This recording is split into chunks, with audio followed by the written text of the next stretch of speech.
Well, hiccups and vaping have always had this weird relationship. You might just have more burnt vapes than other people, but generally speaking, when you hit your vape and you have the hiccups already, it's like this.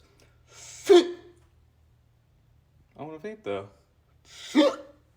That being said, probably stop vaping burnt vapes if you could.